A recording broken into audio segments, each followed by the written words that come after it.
Hey credit warriors, Credit Shifu here. Picture this scene. You go into a store, you pick out some stuff you want to buy, you go over to the cashier, you pull out your SAPPHIRE reserve, lay it down on the counter, and the cashier says, sorry, we don't accept rewards credit cards.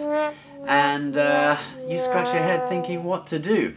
Well, this is probably unlikely to happen, but according to a recent Wall Street Journal article, some retailers are suggesting that they want the right to refuse certain types of rewards credit cards because the merchant fees are too high, up to 3% in some cases apparently. We'll break that down a little bit later on in this video. So we'll go into a little bit of the background on this. Basically, we reported recently on a $6.2 billion lawsuit that Visa and MasterCard lost for price fixing. All right, they've been forced to pay $6.2 billion in a class action lawsuit.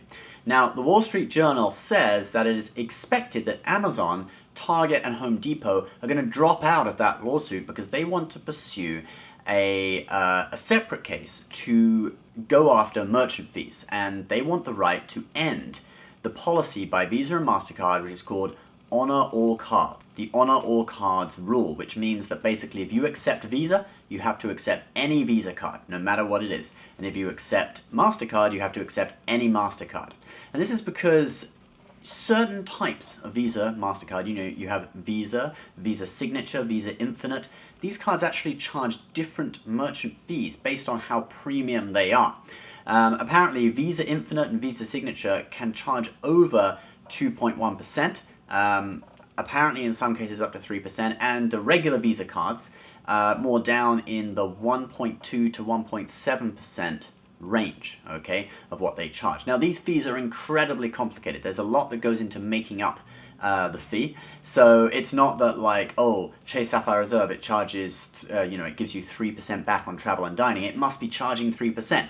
No, and even if it was charging 3%, not all of that goes to Chase. There's about a dozen different parties that take slices of that. You've got Visa, you've got Chase, you've got these acquirers, these middlemen, all sorts of different things. So it's very, very complicated, but put simply, they charge between 1% and 3%, with the rewards cards charging higher fees. So why are retailers making a big fuss about this now? Well, that's because use of rewards credit cards has gone up a huge amount in the last few years. So 92% of all credit card transactions are now made on some kind of rewards credit card. You compare that to 10 years ago, in 2008, that was just 67%.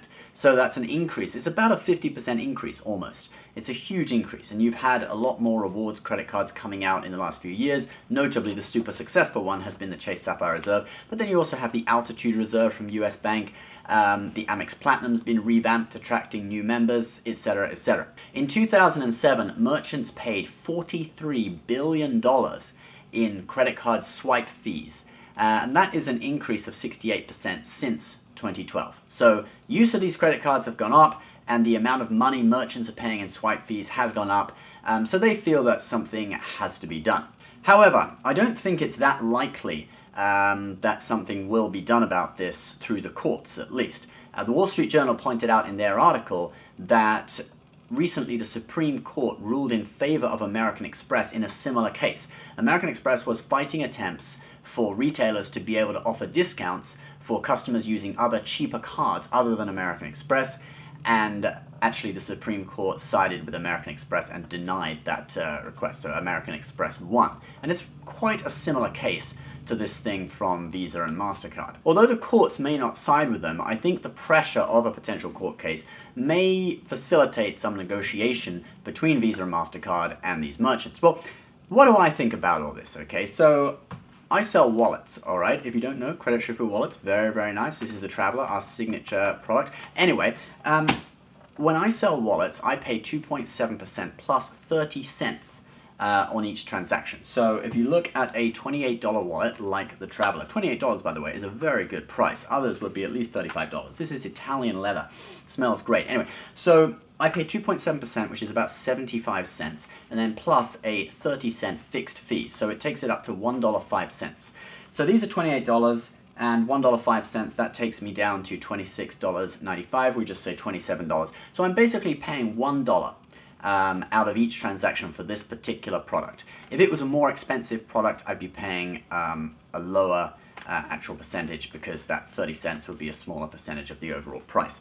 And personally, I have no problem with paying $1, because what's the alternative? Well, you know, I could say, oh, debit cards only, but actually with my particular system, the price would be the same. And in addition to that, it'd be kind of hypocritical, wouldn't it? A channel about credit cards saying debit cards only on their website.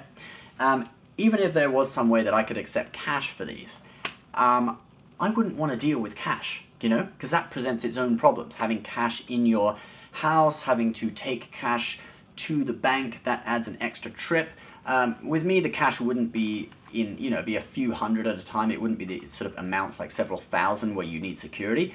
But for other businesses, you know, let's say you work in a shop or whatever, and every transaction is cash, that really increases the amount of security you need to take that cash to the bank, and you have to pay fees for that. Now, maybe that wouldn't cancel out the money they'd save, but it would eat into the savings, having, you know, spending that money on security for cash. Especially for big stores like Walmart, you're doing like, you know, tens of thousands of dollars of transactions per day, and it's all in cash.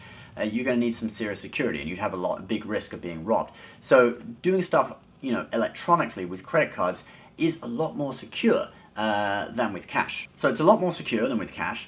In addition to that, if stores, you know, had to pick and choose which cards, it would just become a nightmare. You'd have to have a variety of different cards in your wallet, so it'd be a nightmare for consumers, but also that would make consumers not like those stores, you know, and then some stores that opted to accept all cards, consumers would flock to them. So it would bring in competition between stores on which cards they accept, and then maybe it would just bring about negotiation between the card issuers that they would bring down their prices.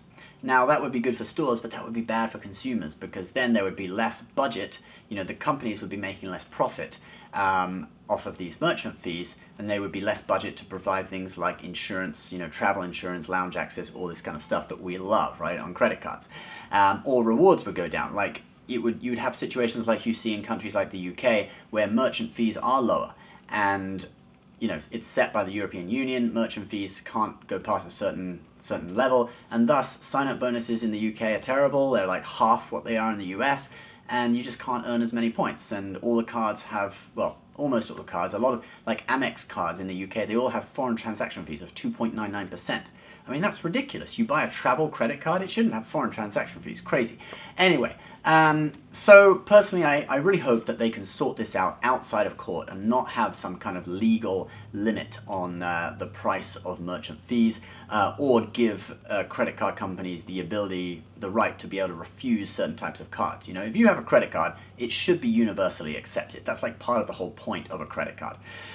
So I hope they can sort this out outside of court and come to some kind of agreement. Guys, what do you think about this whole issue? Did you read the Wall Street Journal article? If you didn't, I will post it below, and I'll also post our report on our website about this. As always, if you are interested in a credit Shifu wallet, we have the link to that in the description of this video. This is a Traveler, only $28, Italian leather, very stylish and very thin. Look at that, much thinner than a normal wallet. Anyway guys, thank you so much for watching. Please subscribe, as always, for new credit card tips and tricks almost every day, and we'll see you next time. Bye-bye.